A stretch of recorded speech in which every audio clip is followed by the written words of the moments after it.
اعوذ باللہ من الشیطان الرجیم بسم اللہ الرحمن الرحیم الحمد للہ والصلاۃ علی اہلہا اما بعد السلام علیکم ورحمۃ اللہ وبرکاتہ۔ عزیزان، جیسا کہ آپ جانتے ہیں کہ آج ایک متبرک مہینہ رجب المرجب چل رہا ہے اور یہ ان مہینوں میں ہے جن کا ذکر قرآن کریم نے بیان فرمایا ہے۔ یہ وہ چار مہینے کون کون سے ہیں؟ ذی-قعد، ذی-الحج، محرم اور یہ جو مہینہ چل رہا ہے رجب المرجب، یہ مہینہ، ان مہینوں کی پروردگار نے قرآن کریم میں کافی حرمت بیان کی ہے۔ یعنی حرمت ایسی ہے کہ ان مہینوں میں انسان کے لیے کسی بھی حال، کسی بھی قسم کی جنگ ممنوع قرار دی ہے۔ اور یہ وہ مہینہ ہے کہ جہاں پہ ہر انسان کے لیے یہ لازم قرار دیا گیا ہے کہ وہ نیک اعمال کرتا رہے اور نیک اعمال کے ساتھ ساتھ استغفار مسلسل کرتا رہے۔ اب ہم دیکھیں گے کہ استغفار کرنا کیوں ضروری ہے اور استغفار کا مطلب کیا ہوتا ہے۔ پیغمبر حضرت صلی اللہ علیہ وسلم بیان فرماتے ہیں کہ استغفار ایک بہترین عبادت، ایک بہترین دعا ہے، اور استغفار کرنے سے دنیاوی جتنے بھی مشکل ہوتے ہیں وہ حل ہو جاتے ہیں۔ اور استغفار ایک ایسی چیز ہے کہ جسے انسان کے تمام گناہ دھل جاتے ہیں، تمام گناہ مٹائے جاتے ہیں۔ جیسے کہ قرآن کریم کی ایک آیت ہے سورہ ہود میں، اللہ تعالیٰ فرماتا ہے ان الحسنات یذہبن السیئات، یعنی نیکیاں برائیوں کو مٹا دیتی ہے۔ اور یہ جو استغفار ہے یہ ایک قسم کی سب سے بڑی نیکی ہے جو ہم اس خاص متبرک مہینے میں انجام دیتے ہیں، اور ہم پر لازم کیا گیا ہے کہ استغفار ہم مسلسل کرتے رہیں۔ ہم ہی پہ نہیں بلکہ خود رسول اکرم صلی اللہ علیہ وسلم پر اللہ تعالیٰ نے حکم فرمایا وَاسْتَغْفِرْ لِذَنْبِكَ وَلِلْمُؤْمِنِينَ وَالْمُؤْمِنَاتِ، یعنی اے رسول آپ مسلسل استغفار کرتے رہیں، اور مومنین اور مومن عورتیں جو ہیں اور مومن مرد جو ہے ان کے لیے بھی آپ استغفار مسلسل کرتے رہیں۔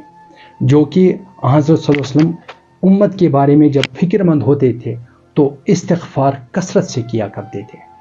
حتیٰ کہ حضرت کے بارے میں خود ہمیں ملتا ہے کہ وہ دن میں 70 مرتبہ استغفار فرماتے تھے۔ بعض روایت میں یہ ہے کہ وہ 70 سے زیادہ 100 مرتبہ بھی استغفار فرمایا کرتے تھے، چنانچہ ہر قسم کی لغزش، ہر قسم کی خطا سے دور تھے۔ لیکن حضرت کا وتیرہ یہی تھا زندگی کا کہ وہ اپنے لیے اور مومنین کے لیے استغفار مسلسل کیا کرتے تھے۔ حتیٰ کہ آپ صلی اللہ علیہ وسلم کے متعلق روایتوں میں ملتا ہے کہ جب بھی وہ کسی مجلس میں بیٹھتے، کسی گفتگو میں بیٹھتے، صحابہ کرامین کے ساتھ بیٹھتے، کہیں بھی بیٹھتے، تو جب وہ مجلس کے اختتام پر اٹھتے تو وہ قرآن کریم کی سورہ صافات کی سبحان ربک رب العزت عما یصفون وسلام علی المرسلین والحمد للہ رب العالمین، اس آیہ کریمہ کی تلاوت فرمایا کرتے تھے۔ اس آیہ کریمہ کی تلاوت جب فرماتے تو صحابہ کرام عرض کرتے یا رسول اللہ صلی اللہ علیہ وسلم ہمیں آپ فرمائیے کہ جب آپ مجلس سے اٹھتے ہیں تو آپ کا یہ طریقہ ہے کہ آپ یہ آیہ کریمہ تلاوت فرماتے ہیں، اس کا مطلب ہمیں سمجھائیے۔ تو حضرت صلی اللہ علیہ وسلم اکثر فرماتے کہ یہ آیت میں اسی لیے تلاوت کرتا ہوں کیونکہ ہو سکتا ہے کہ جب ہم کسی مجلس میں بیٹھتے ہیں تو ہم سے کوئی لغزش، ہم سے گفتگو میں کسی قسم کی خطا سرزد ہوئی ہو، تو اس خطا کو رفع دفع کرنے کے لیے میں سب سے پہلے اللہ تعالیٰ کی توصیف کرتا ہوں، اور اس کے بعد جتنے بھی مرسلین رہے ہیں ان کو میں سلام بھیجتا ہوں۔ اس سے کیا ہوتا ہے کہ پروردگار کا حکم ہے کہ جو بھی یہ آیات کریمہ ہے ان کی تلاوت فرمائے گا تو اس سے اگر کوئی لغزش کسی بھی محفل میں ہوئی ہو تو اس سے اس لغزش کو دور کیا جاتا ہے۔ سبحان اللہ، یہ تھا ہمارے خود رسول اکرم صلی اللہ علیہ وسلم خاتم النبیین رحمت للعالمین کا طریقہ، جس پر وہ تا حیات تک قائم رہتے تھے، اور اپنے حساب سے زندگی جب گزارتے تھے تو دوسروں کو بھی ان کی زندگی سے ایک نمونے عمل مل جاتا تھا، کیونکہ حضرت صلی اللہ علیہ وسلم خود ہمارے لیے ایک اسوہ حسنہ ہے۔ غور طلب بات ہے، جب رسول اکرم صلی اللہ علیہ وسلم اتنے متلاشی رہتے تھے کہ میں استغفار کروں، تو ہم اور آپ لوگوں کی کیا بساط ہے کہ ہم لوگ استغفار کے بغیر ہی زندگی گزارے، اور خدا نہ کرے ایسا ہو کہ ہمیں کبھی بھی رخت سفر باندھنا پڑے اور ہم اس دنیا سے نعوذ باللہ استغفار کے بغیر ہی چل دیے، تو یہ ایک بہت بڑی مشکل ہے۔ تو اس استغفار کی جہاں دوسرے فوائد ہیں، وہیں پر ایک اور خاص فائدہ یہ بھی ہے کہ جیسا کہ امام جعفر صادق علیہ السلام سے کسی نے عرض کیا کہ یا مولا ہمیں فرمائیے کہ اگر کوئی شخص گناہوں میں لت پت پڑا ہوا ہے مگر وہ اپنے گناہ مٹا دینا چاہتا ہے تو وہ کیا کرے، اس کو کوئی صورت نظر نہیں آتی، وہ کیا کرے؟ تو امام صادق علیہ السلام نے فرمایا کہ اگر کوئی شخص 20 سال تک گناہ کرتا رہے اور 20 سال کے بعد اس کو 20 سال پہلے کیا ہوا گناہ جو اس نے سالوں میں کیا ہوا گناہ ہے اس کو وہ یاد آئے اور وہ اس پر استغفار کرے، تو اللہ تعالیٰ خود غفور رحیم ہے، تو اللہ تعالیٰ اس گناہ گار کو بھی بخش دیتا ہے۔ اس کی دلیل یہ ہے کہ اب اس چیز سے، اس گناہ سے اس کو نفرت ہو گئی ہے، اسی لیے اللہ تعالیٰ کی رحمت جوش میں آ جاتی ہے اور اس بندے کو اس استغفار اور اس پچھتاوے اور اس پشیمانی کی وجہ سے بخش دیتا ہے۔ سبحان اللہ، اللہ تعالیٰ تو بخشنے والا ہے۔ اور استغفار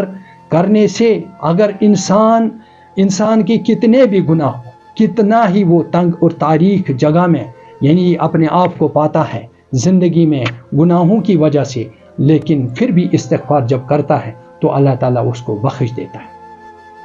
چنانچہ حضرت یونس علیہ نبی علیہ السلام کے بارے میں ملتا ہے کہ جب انہیں ترک اولا ہوا اور ترک اولا کی پاداش میں ایک تحرید کے طور پر جب ان کو ایک سزا ملی تھی اور مچھلی کے پیٹ میں ڈالے گئے تھے، تو اس مچھلی کے پیٹ میں رہ کر جب حضرت یونس علیہ نبینا نے اپنے آپ کو تنگ اور تاریک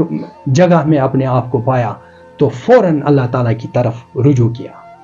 اور تسبیح استغفار لا الہ الا انت سبحانک انی کنت من الظالمین کا ورد کرتے رہے، جس کو علماء دین تسبیح یونسیہ کے نام سے بھی پکارتے ہیں۔ وہ یہی تسبیح دہراتے رہے اور خدا کی طرف رجوع کر کے استغفار میں مشغول ہو گئے۔ اگر مشغول نہ ہوتے تو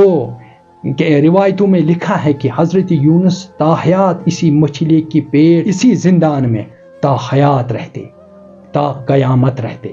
لیکن استغفار کا نتیجہ یہ ہوا، استغفار کا کمال یہ ہوا کہ اللہ تعالیٰ نے انہیں بخش دیا۔ ورنہ قرآن شریف میں صریحاً یہ بیان فرمایا ہے فَلَوْلَا أَنَّهُ كَانَ مِنَ الْمُسَبِّحِينَ،